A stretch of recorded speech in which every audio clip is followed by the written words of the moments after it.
You want the truth, the whole truth, and nothing but the truth about sports in the state of Michigan? You can't handle the truth! Well, we're giving you the Michigan Sports Truth Podcast on Stables Media, the show that provides research and statistics about all the Detroit and Michigan sports teams, whether fans like it or not, and detects, exposes, and reveals actual and hidden facts and truth that the mainstream media doesn't want you to know. No junk, no entertainment, no homerism, no slappiness, no coddling, no pop culture, no conspiracy theories, no opinions, no shilling, and no fluff. Head over to our website, the Michigan Sports Truth Podcast.com. Follow us on Twitter, Periscope, and Instagram at Michigan_Truth, and like and share our verified Facebook page, the Michigan Sports Truth Podcast. Also listen to us on Spreaker, CastBox, iHeartRadio, Google Podcasts, Apple Podcasts via iTunes, and Spotify, and like Stables Media on Facebook.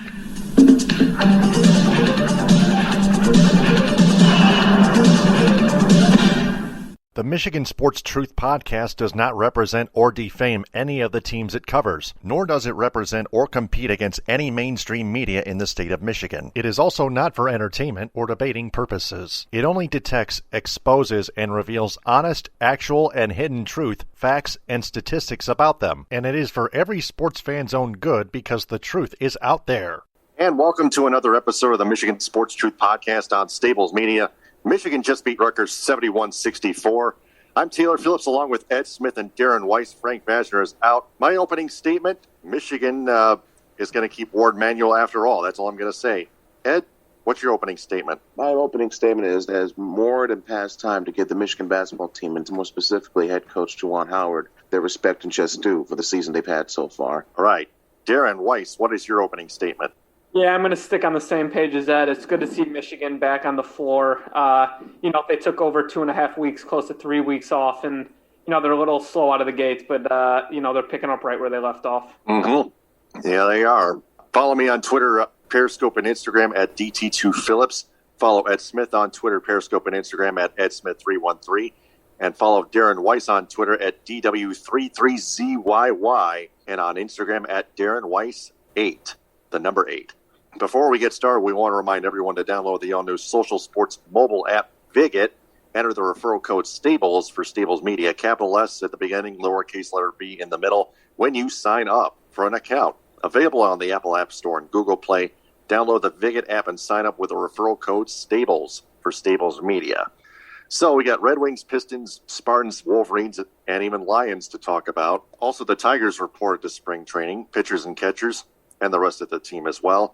Plus, we have the new segment, The Question of the Night, along with the What's Your Grade segment. So we'll start with the Red Wings first. Just the same old story. They split the doubleheader in Nashville against the Predators at Bridgestone Arena. They lost 3-2 and then won 4-2. Jonathan Bernier made his return, and then they got swept by the Blackhawks 3-2 in overtime and then 2-0 on NBCSN. So, Ed, just nothing changing with this Red Wings team. Yeah, Taylor, it seems like the prevalent theme that we saw throughout the majority of the season so far, it showed its ugly head once again these past two games, specifically against the Blackhawks, which is offensive woes. The team struggling to get a head start offensively, no matter how many times they try to attack the net or be aggressive enough or not, or even on the power play, it seemed like nothing was going right for them. They only had one goal, essentially, in the first game. They didn't really wake up until the middle of the second and third period.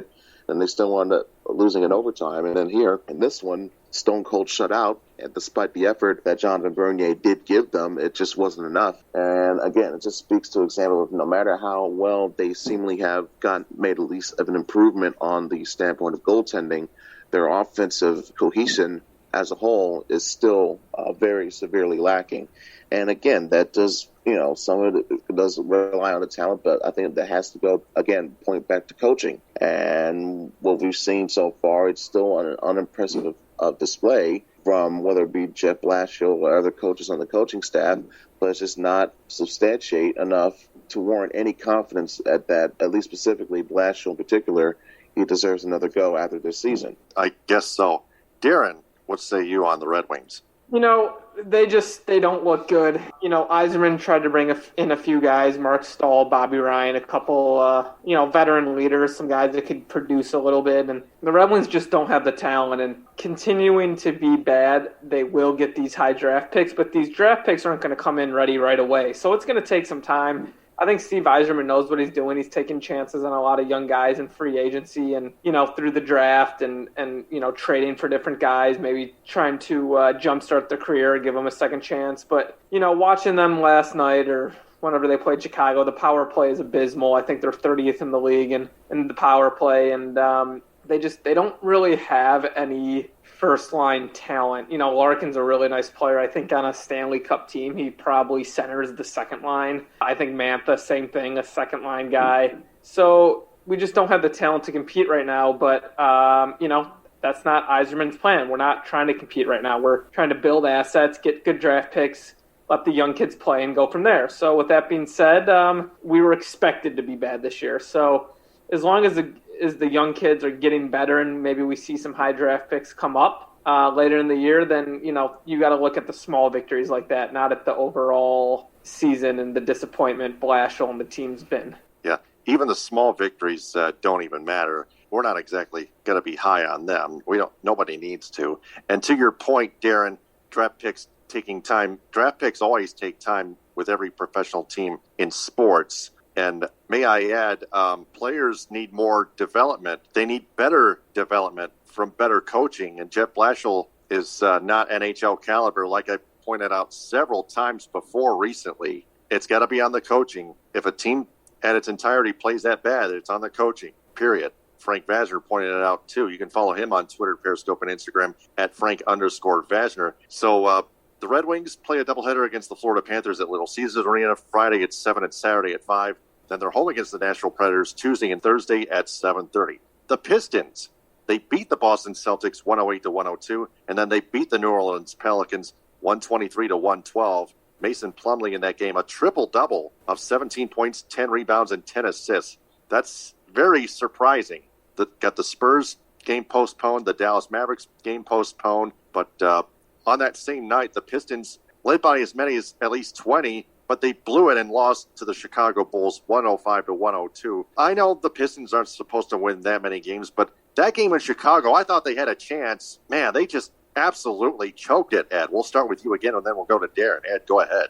Yeah, they definitely choked it, more so of them, for example, not finishing down the stretch, tightening up, not making the shots that they're supposed to make, for example. That'll be one key point, whether it be looking for players other than Jeremy Grant to produce and make a bucket for you. Where granted, it's not his fault that the team had their struggles. He had, 43 points or so? That was one of, if not his best offensive outing this season, proving far and away he has been more than a valuable asset to the team with the signing in this past offseason. I don't know what that's going to mean for come trade deadline or what, but he's definitely proven himself to be up to standard for this team's standards, at least for this year. But again, not making your shots, just tightening up down the stretch, was because, again, no matter if it was Dwayne Casey in charge or before that Stan Van Gundy, this team has had a very severe lack of finding abilities to close down games, especially close, tight games such as this, which is what you need to prove or show you have to be able to do to make that next step into the next level of competition, show that you're more than just a bottom-dwelling basement dweller. But they've yet to show that, and that's one reason why they're in the proverbial space that they're in right now. It's not so much talent as when it comes to the basic fundamentals of, hey, make the most out of this possession, play solid defense on the other end, and there you go. And yet this simple formula, they've yet to really master or barrel down on in any type of form. And it's beyond frustrating. It really is. It's a tired act at this point to see this team not being able to perform to their best level. They do okay throughout the first three, and then when it's time to really show out when it matters most, they go cold in the fourth. And despite the what you see out of guys like Steve Michaela hitting 4 threes over the weekend, I believe it was against New Orleans, or Sadiq Bey with 30-plus points off the bench against the Celtics. It takes more than that. It still takes more than that to be able to be not just a competitive team in this league, but a winning team. And they've yet to show that. They do. Darren, you're up next. I really like what the Pistons are doing. They're losing games while playing the young guys, and these young guys are they're really developing. I mean, Saddiq Bey looks like a great wing player, a great wing guy that can play in this league for a long time. And I know, we're 25 games into the season, but he's just sort of got that generic makeup. Isaiah Stewart is another guy, just a high motor, high energy guy. I don't think he's ever gonna average 20 and 10, but this was a guy that came out of high school when he committed to Washington. He was the number one player in his class. So, this is a guy that always plays with a little bit of a chip on his shoulder. I like guys that want to play. The Pistons culture has not been that of the past 2 years, with all the different attitude problems and whatnot with Drummond and Reggie Jackson. So if you are a Piston fan, you got to look long term. You want best case scenario is the Pistons lose every night. They're in these games, which they have been. They keep it to single digits, and the young kids are getting a lot of minutes, 25, 30-plus minutes. Isaiah Stewart, Saddiq Bey, Killian Hayes when he comes back, that's going to be the big one because, this is a scorers league, this is a guards league, and, we're going to need guards going forward. So if they can keep losing but continue to play the young guys, then we're going to be in good shape. Absolutely agree with that. Definitely. Absolutely agree. Mm-hmm. The Pistons are at the Memphis Grizzlies Friday at 8, at the Orlando Magic Sunday and Tuesday at 7, and then they're at the New Orleans Pelicans Wednesday at 8.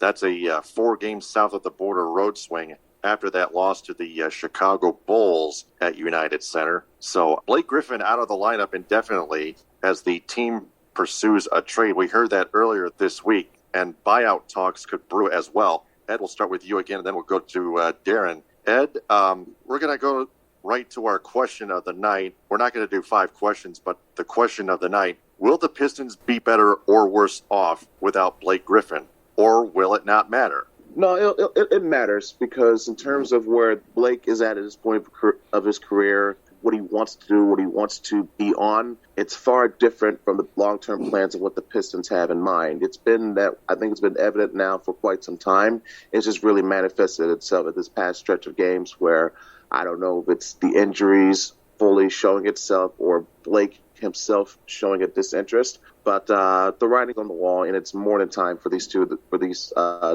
to go their separate ways. I don't know if they're going to be able to fully trade Blake's contract. They may just end up buying him out. That's what's the more likely option in my view. But whatever the case may be, it's quite evident for this rebuild to really go forward. You still have to essentially make a purge of the roster moves that was made under Stan Van Gundy regime. So as much as I like Blake, you got to be acknowledged of the reality of that, yeah, it's just not working out. It has not worked out. And now, just like what we saw with Matthew Stafford and with Derrick Rose, you got to part ways. And I'm just glad that they came to an understanding as amicable as possible. And they're just trying to look out. And now they're just trying to work on the best possible solution for himself and for Blake and for the team in general. So I believe when all is said and done, when you get your players involved, which is what Ed Stefanski and Troy Weaver's trying to do, you'll see a much better Pistons team. So to answer your question, it's yes.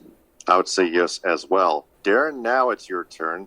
Taylor, they're going to be better off, and I'll tell you why. Blake Griffin, like you said, Ed, he's in the twilight of his career. He needs to be in a place where he wants to win. And, if we can, he's playing 30-plus minutes a night. If we can give those minutes to someone that's up and coming for Detroit, that we have a lot of team control, that's young, like a Saddiq Bey, Isaiah Stewart, Josh Jackson, any of these guys, it's better off for the Pistons in the long run because Blake is, it is what it is with Blake. He's injured. He's not going to give you anything, and that's just the reality of the situation.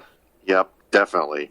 So that's Pistons. Now to college basketball. The Michigan State Spartans men's basketball team got crushed by the Iowa Hawkeyes at home, 88-58, and then they gave the Purdue Boilermakers another fight, but Purdue still won again to sweep that season series.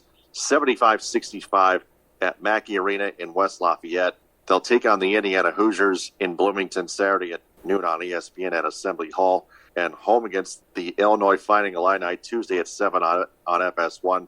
And man, the Michigan State Spartans are just not getting it done anymore. No, they're not together on the same page. It's clearly evident. Whenever you see a well-coached Tom Izzo team, they're on one accord, whether it be on offense, defense, whatever the case may be. You can see that type of communication on point throughout the rest of the team. And that's for starters with this team. Forget about in terms of the fact that, example, against Iowa, you had 3 of your own starters, whether it be in Bingham, Hall, and Lawyer, combined for only 3 points. That not only speaks to an offensive struggle or lack thereof, it speaks to essentially some of the decision-making, quite frankly, that as much as Tom Izzo has been well-respected and well-regarded, this has not been his best year in terms of making the right choices, whether it comes to certain play call design on key moments, or in this case, more notably, personnel decision. Trying to stick with playing with older players over and not, and letting the younger players wait on the bench. It's been an Izzo custom for years, but in this instance, in this season, it has not worked out. I think in terms of putting the best 5 guys out on the floor at any given point in time, that's the way that gives you the best shot at winning some of these games. And it hasn't been worked out that way. And between all that and combined factors that obviously that Izzo and this team and the school and the rest of the conference and frankly the whole country's had to deal with, you can only use that as a crutch for so long to the point where, okay, now you're just making that as an excuse. So you don't want that to come to that equation. But still, when you factor in not just that, but also how the rest of the teams in the conference have performed, dealing with the same issues that Michigan State had to deal with, you can't use COVID as an excuse. So it's definitely an eye-opening season, I believe, for his own company. I'm still not going to write them off completely or write off the program completely after 1 year because, as we saw, other notable powerhouse teams and programs throughout the country have had off years. Duke, Carolina, Kansas, I could go on. But those are the notables. And, of course, Michigan State. North Carolina by then. Yeah, North Carolina. So, Carolina, when I mentioned by North Carolina, that's what I meant. But with Izzo knowing that he has a recruitment class coming in and may very well get at least 1 year of play out of Imani Bates, you'd be more than willing to count this year as a wash, especially the way they're playing. They're not making a tournament, even if they somehow, let's say, win. They beat Michigan at the end of the year. I think it would still require them to make a deep run, if not flat out win the Big Ten tournament itself, to get one of those spots when it comes to Selection Sunday. So, again, it's quite evident from what we've seen this past 2. At least they showed a better effort against Purdue. I will give them that. But it's just quite a symbolic snapshot of what this whole season has been. It's a complete and absolute wash. Yeah. Darren, like Ed mentioned, you can't use COVID as an excuse. It's just not good enough. No, I agree, because everyone's had to deal with the same issues. Now, look, I'm tired of Izzo, and he won 1 championship 21 years ago, and Michigan State fans act like it was yesterday. I mean, this guy has underperformed with arguably let's call it top 5 teams in the country at different years. He underperforms. I don't think he develops his 5 stars very well. You see these guys like Gary Harris and Miles Bridges who stay, for a second year, and there's no improvement from year 1 to year 2. He came into this year with an absolute horrifying point guard situation. There was no one to run the point, and for 4 months we heard about how Foster Loyer was ready to take the reins of this team. I mean, he should be pointing down the street at OU or, UD Detroit Mercy. Hoggard doesn't look ready. Rocket Watts has taken a step back, another high recruit that you don't see has gotten any better. I mean, how do you come into this year without a point guard? Bigham hasn't improved. The only guys that really look good is, Aaron Henry and Marble at times. So there's really no excuse. This is just not a good team. Joey Hauser was supposed to be an 18-8 guy at night, and he went from starter to role player to, he doesn't even play now. They play Kithier over him. So this team is just it has a bunch of broken pieces, and they're not going to make the tournament. And I think, Izzo has to reassess, how he coaches games and how he develops talent going forward, because he's going to start losing out on a lot of big-time recruits. In fact, he already has. Didn't a 5-star decommit a couple days ago? Yep. There was a recent decommit. His name escapes me at the moment, but yes, you're absolutely right, Darren. This is an example. You got Kithier in there on the roster, got Josh Langford, Foster Lawyer being so awful. He's unplayable. Lawyer is absolutely unplayable. Hoggard was supposed to come in, and, as a freshman, and it sort of goes back to the Pistons idea, this is a lost season for Michigan State.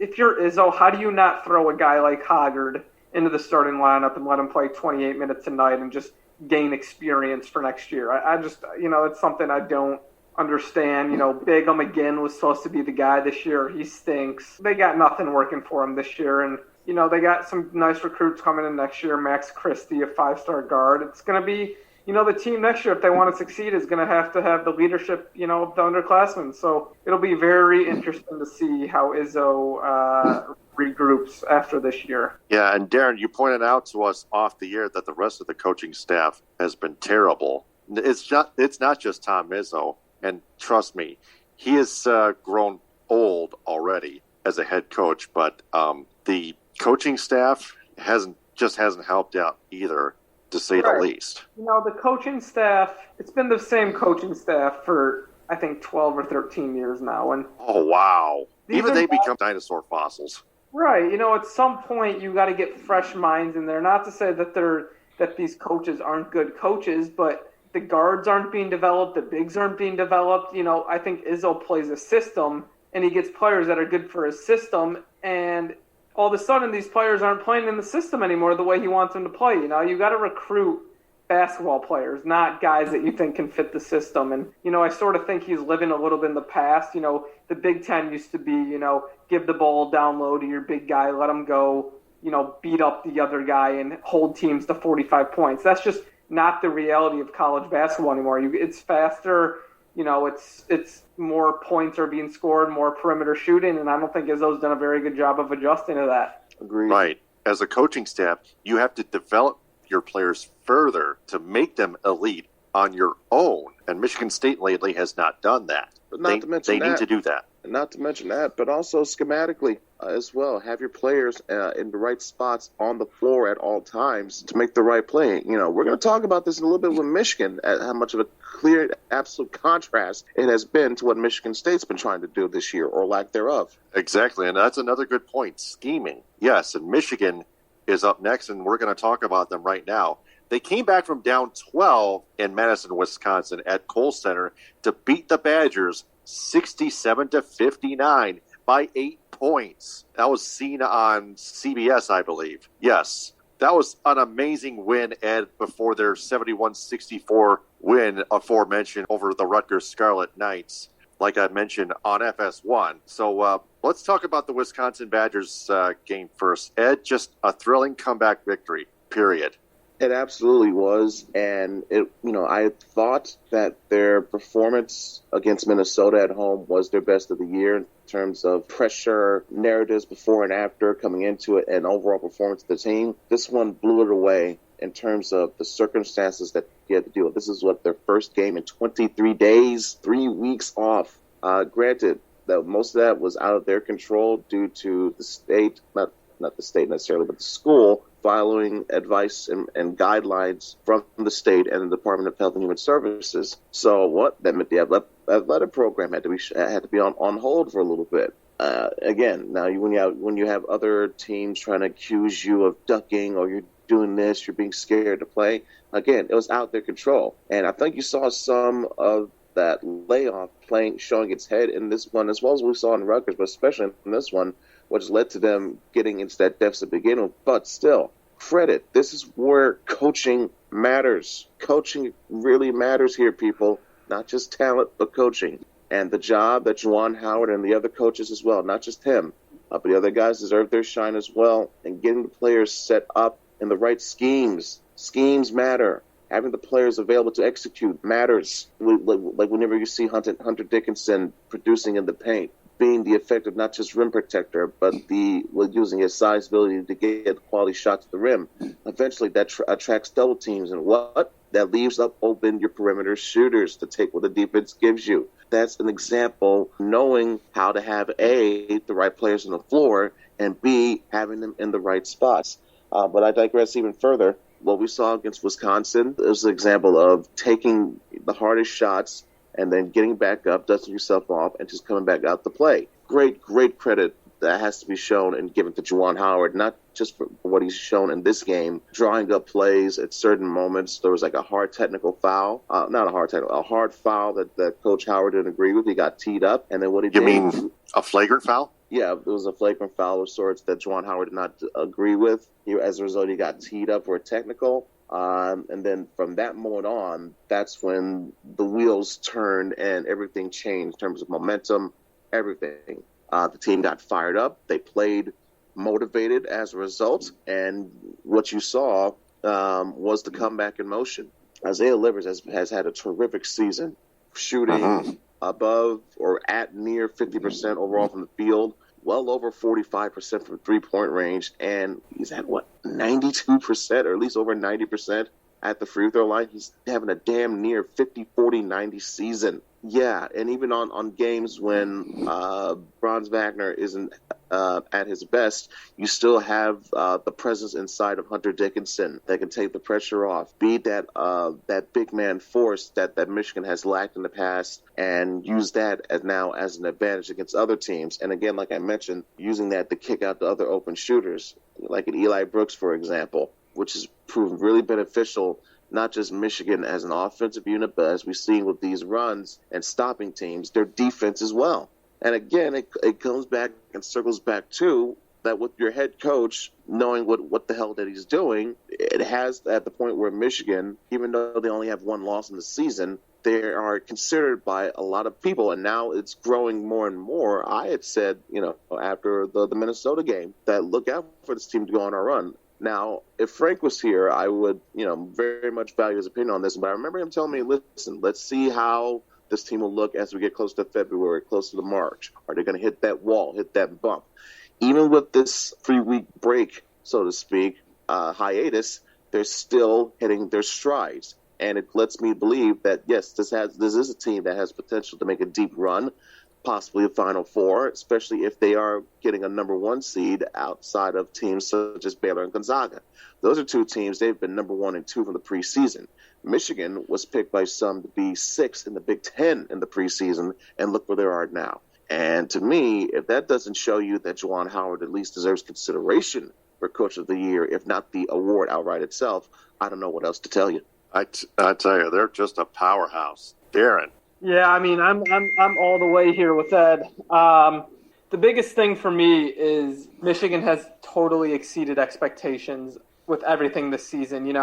3 weeks without playing. They weren't even allowed in the gym. When Michigan State, for instance, when they had the COVID situation, they were still allowed to practice. So, I love this Michigan team. Juwan Howard should get Coach of the Year. I mean, he's just done a phenomenal job. The transfers that he's had come in, the graduate. I pointed out the same thing. Yeah, exactly. So my biggest thing with Michigan is they just have so many guys that can beat you. I mean, they go 7 or 8 deep, and if you need a bucket, there's 7 or 8 guys that can beat you, and not a lot of teams can say that, especially at the college level. So, anything can happen in the tournament. I hope they hit their stride like they were before this COVID situation. But going forward, Wagner and Livers and Dickinson, those guys are key. And if those guys are playing well, Michigan is very, very hard to beat. Yep, that's the three-headed monster. That is the three-headed monster I've alluded to throughout this season, and for good reason, as we've seen. And then later on, they'll have to prove their dominance in that big dance, and hopefully they win that national title. That would be great. And, I mean, Ed, let me ask you a question. And that's the objective of this whole thing. Exactly. Got to win the national title. You got to. Is Gonzaga that much better? I mean, is there a huge drop between Gonzaga and then Baylor and Michigan? I'd say it's close. I'd say it's close between Gonzaga and Michigan. Compared to what we saw at the earliest part of the season, if you asked me that question, I would have said, yeah, there's still a bit of a drop-off. But now, as we've seen, the season progress more and more, and seeing how Michigan as a whole has performed, even in good starts and even in their bad starts, just again, momentum and how they look overall as a unit, communication, awareness, not to mention their adjustments on defensive end. If you want to say that they're not at the level of, say, of a Baylor, more power to you. But I believe, yes, they are more than earned that right to be compared at the very least to Gonzaga with the way they performed this year. And They may not get the number 1 overall seed and may very well go to Baylor or Gonzaga, but still, Michigan should be considered a force to be reckoned with for any team to deal with in this tournament. Right. Absolutely. And just adding off that, I don't want to put down Gonzaga, but I think night in, night out, I think Michigan's level of competition or skill of competition is probably a little bit higher than Gonzaga's. Just a little bit. Not to take anything away from Gonzaga, I just think the Big Ten is the strongest conference in the country, and it's a dogfight, 1 through in men's basketball. Exactly. Yeah, it's like what we see year in, year out in football with the SEC. You're seeing that type of mettle of where if you can go through an absolute bloodbath, a dogfight of a conference schedule, and use that as learning experiences of what to do against the rest of the field, to me, you've already won one half of the battle. And that's what Michigan has done so far this year. Very good point. Very good metaphor. Yes. So Michigan is at Ohio State taking on the Buckeyes at Value City Arena Sunday at 1 on CBS, and then they're off until Saturday, a week from Saturday, at the Indiana Hoosiers at Assembly Hall in Bloomington, Indiana. Time to be determined. So the Michigan Wolverines football team got a little bit of bad news. Quarterback Joe Milton has entered the transfer portal. So the quarterback situation, the Wolverines only have J.J. McCarthy and Cade McNamara. Ed, we'll start with you, and then we'll go to Darren. Ed, still 2 quarterbacks are better than 1, but at least your knee-jerk reaction was concerning.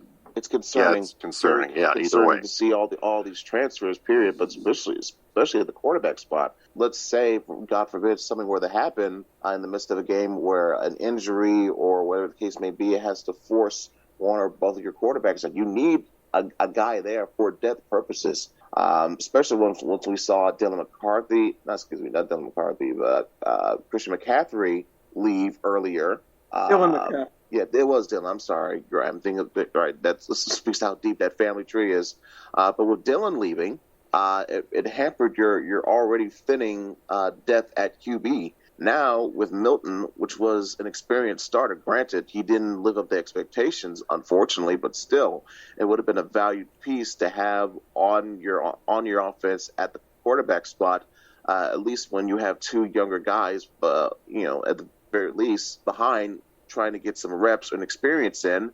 It would have helped to have that experienced person there for, at the very least, for comparison's sake. If you weren't going to give him the job, at least have him there as a reliable backup. But now it puts, to me, even more pressure on those 2 young guys. McNamara, I thought he did as good as he possibly can. But let's see what he would do, presumably, if he were to get the start from the get-go with this offense for a whole season, or at least the majority of the season. And then if that weren't to come to pass, then what? Now you're going to shift all your pressure and attention to a true freshman? It's very risky, very dicey. I understand Harbaugh has gotten all this hype and attention over the years of being a quarterback whisperer, but it's still, to this day, his best performance from a QB was either 1 year of Jake Rudock in his first go-around, and then a season and a half of William Spade before he broke his collarbone against Iowa. And it's been downhill ever since. Shea Patterson, he showed glimpses. But it wasn't quite up to snuff. And now what we've seen here with the Joe Milton experience, quite a disappointing end, and it's quite figuratively a representation of what the Harbaugh era has been so far. You hope to see it improve, but it's just, again, concerning. I go back to that word, but it's concerning for a good reason. Yeah, very concerning indeed. Darren. Yeah, Harbaugh's got to get the QB thing figured out. He's been here and he hasn't had a quarterback. Arguably the best quarterback was Jake Rudock, and I was high on Milton, and I think Ed and I both were. After that first Minnesota game, he just looked all business to me, and he looked like finally Harbaugh's got his guy, but that didn't turn out. But I got to tell you, McNamara definitely stepped up, and he looked okay, and he will be QB1 entering the season. I can guarantee you that. J.J. McCarthy, I know he's a 5-star recruit, but, very rarely. At least a 4-star. I give him credit in to say that this is, the highest recruited QB prospect that is coming to Michigan under Harbaugh. Because like we mentioned before, Jake Rudock, grad transfer, Spate, was already there.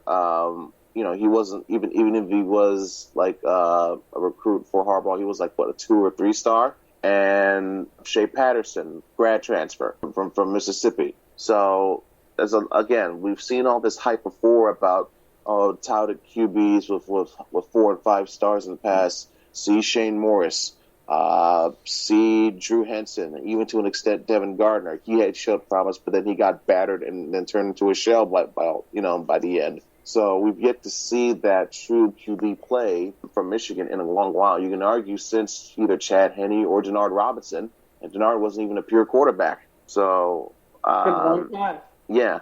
So again, it is pressure for sure to place upon a young man. But when you're playing football, particularly college football, you need at least adequate, if not above average play from your quarterback to be a game manager at the very least. If he's not going to be the outright reason your team wins, he damn sure can't be the reason your team loses either. Right. And that leads us to Athletic Director Warde Manuel signing a 5-year extension. Good for men's basketball, but either bad or so-so for football. Ed, we'll start with you again. You can have Warde Manuel. I think there's some valid criticisms to Warde Manuel on the football front. But we got to remember how the praise and adulation he was getting for not only getting the Harbaugh deal done, but getting all the other coaches and his staff around situated. We can't forget about the good job and the good kudos that Warde Manuel was getting at that point. Granted, it hasn't worked out in the football end, but most of that has been out of his control. That comes down to Harbaugh not having his team ready in big games and big moments. Contrast that, though, however, with what Juwan Howard has done in his short time there.